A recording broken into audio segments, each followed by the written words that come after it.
కొన్ని సందర్భాల్లో కొంతమంది వ్యక్తుల్ని మన మధ్యలోకి పంపించి, మన దగ్గరకు పంపించి, వాళ్ళకి మనం ఏ విధంగా తోడ్పాటు అందిస్తామో చూస్తాడు.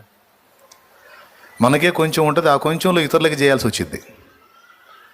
మనకు తెలియదు ఆయన టెస్ట్ చేస్తున్నాడని.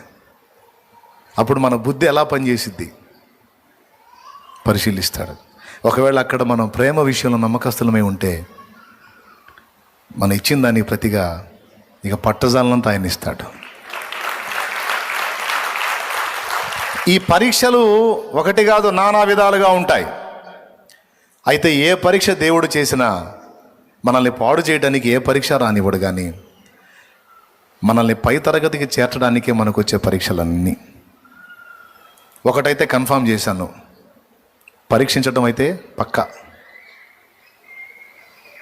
పరిశీలించి చూసుకుంటాడు. మనం పరీక్షించడమే కదా, ఆయన కూడా మనల్ని పరీక్షిస్తాడు. అయితే ఆ పరీక్షలు నానా రకాలు.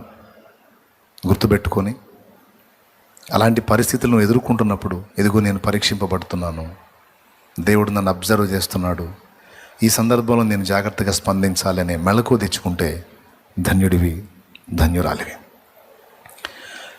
ఒకవేళ నీ ముందుకు పరీక్ష వచ్చినప్పుడు ఆ పరీక్షలో ఎలా పాస్ అవ్వాలో నువ్వు ఆయన రిక్వెస్ట్ చేయొచ్చు. ఆ జ్ఞానాన్ని కూడా, ఆ సమయోచిత సహాయాన్ని ఆయన నీకు ఇస్తాడు. పరీక్షతో పాటు పరీక్ష నుంచి బయటపడే ఛాన్స్ కూడా దేవుడు నీకు ఇస్తాడు.